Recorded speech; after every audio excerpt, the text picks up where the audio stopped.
Cuidar tu cuerpo como un templo es mucho más que la modestia. En 1 Corintios, Pablo enseñó que nuestro cuerpo es un templo y si creciste en la iglesia, seguramente escuchaste esto muchas veces, en especial para que se hablara de las normas de vestimenta y arreglo personal.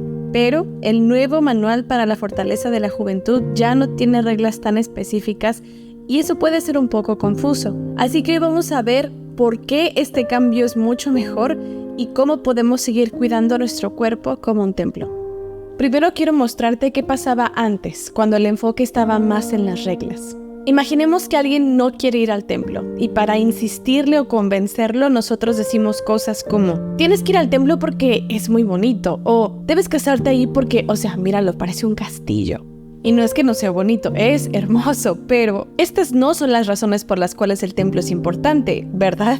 Comparando esto con lo de la vestimenta, era cuando nos decían, y a mí me llegaron a decir, un templo no tiene grafitis o nunca has visto un templo con un montón de hoyos en la pared. Y no estoy diciendo que esto no sea importante, pero si te das cuenta, estos comentarios solamente están enfocados en la apariencia externa del templo o de una persona, olvidándose seguramente sin querer cuál es la verdadera razón de su divinidad. Y el presidente Nelson lo dice mejor que nadie. El templo es el núcleo del fortalecimiento de nuestra fe y fortaleza espiritual porque el Salvador y su doctrina son la esencia misma del templo. Entonces, el templo es importante y lo más importante de él es que Cristo es el centro de todo lo que hacemos allí. Y creo yo, no sé qué piensan ustedes, pero creo yo que cuando Pablo dijo que somos templos de Dios, no creo que solamente o principalmente se estuviera refiriendo a mírense a sí mismos como un templo bonito y hermoso al que hay que mantener blanquísimo por fuera, sino que estaba tratando de decir, así como Cristo es el fundamento del templo, también Cristo debe ser el fundamento de sus vidas. Y firmemente creo, pienso, presiento que por eso era tan difícil repetir y repetir todas estas reglas a los jóvenes o a la gente que se bautizara más grande o a sus hijos, porque al seguirlas repitiendo, el enfoque estaba en obedece la regla porque sí, no necesariamente en Cristo. Y el Elder Uchtdorf lo dijo en esa misma conferencia donde se hizo el cambio, él fue el asignado para hacerlo. Dice, ¿está mal tener reglas? Desde luego que no. Todos las necesitamos a diario, pero es incorrecto centrarse solo en las reglas, en lugar de centrarse en el Salvador. Tienen que conocer los porqués y los cómo y luego considerar las consecuencias en sus decisiones. Tienen que poner su confianza en Jesucristo. Él los guiará por el camino correcto. Él es su fortaleza. Y quiero volver a aclarar por si las dudas que no estoy diciendo que la apariencia exterior no sea importante, al contrario, tenemos que seguirlo cuidando. Pero con esta cita del Elder Uchtdorf nos está enseñando que en vez de estar repite y repite la regla, enfoque en la regla, mejor hay que hacer repite y repite, enfoque en el Salvador. Porque si Él está dentro del corazón o en el centro de cualquier persona, Él es mucho mejor maestro que cualquiera de nosotros. Y entonces, si Él es el centro de nuestras vidas, va a ser mucho más fácil tomar decisiones inspiradas en cualquier aspecto, incluyendo nuestro cuerpo y nuestra apariencia.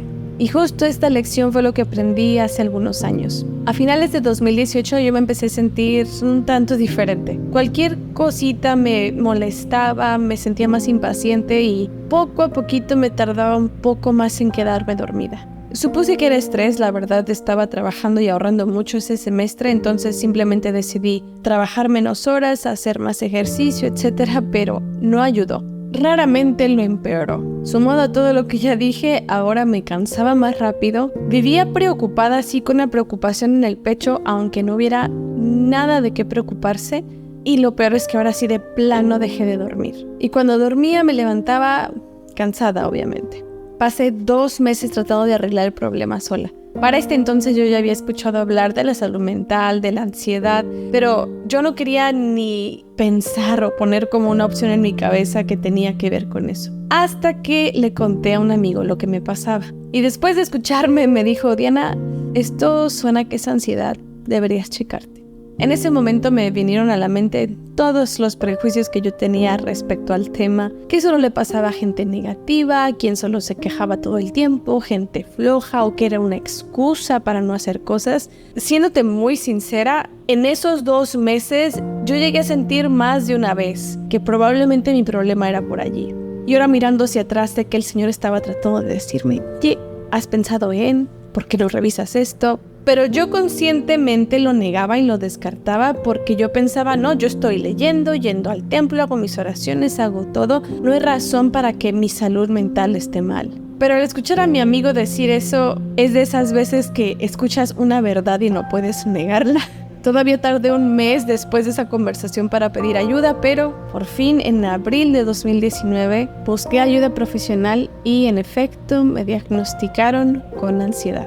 Y empecé a entender muchas cosas de este tema, pero creo que la que más me ayudó a progresar fue algo que de hecho la hermana Burto mencionó en una conferencia general, que el tema de la salud mental es un tema físico y a veces creemos que tiene que ver con nuestro espíritu. Es cierto que es algo que no se puede ver o que no es tan obvio, pero no significa que no sea una enfermedad física. Por lo tanto, necesita de tratamiento, de terapia y depende del caso de cada persona. Y te lo quería contar por una razón en específico. Siento que todos tenemos algo que podríamos hacer para mejorar el cuidar nuestro cuerpo como un templo. Sí, es cierto que hay gente que tiene que mejorar cosas respecto a su modestia o lo que sea, pero también me refiero a cuántas horas duermes, qué comes a tus horas, tu higiene, a cuánto estrés te sometes voluntariamente todos los días, tu salud mental. Todo esto es cuidar nuestro cuerpo.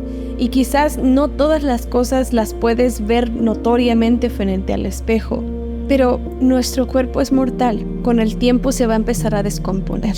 Y aunque nos dé pena reconocer que tenemos que cambiar hábitos o pedir ayuda profesional si se necesita, tenemos que entender que esto también es parte de cuidar nuestro cuerpo como un templo. Y sé que hay condiciones que están fuera de nuestro control, como muchas enfermedades, pero ¿qué estás haciendo con las que sí están bajo tu control? El templo es hermoso por fuera y por dentro, pero todo tiene que ver con que Cristo es el centro. Y también tiene sus baños, sus lavanderías, sus ujieres, todo para tenerlo limpio. ¿Estás equipado con todas las herramientas que necesitas para cuidar de tu templo y para que se sienta paz adentro de él? En 1 Corintios 3:11, Pablo dice, porque nadie puede poner otro fundamento que el que está puesto, el que es Jesucristo. Por eso el cuidar tu cuerpo como un templo es mucho más que la modestia y la apariencia. Es que Cristo sea ese fundamento para que entonces Él te ayude, te regañe si necesitas, como a mí, y te diga cómo cuidarlo por fuera y por dentro.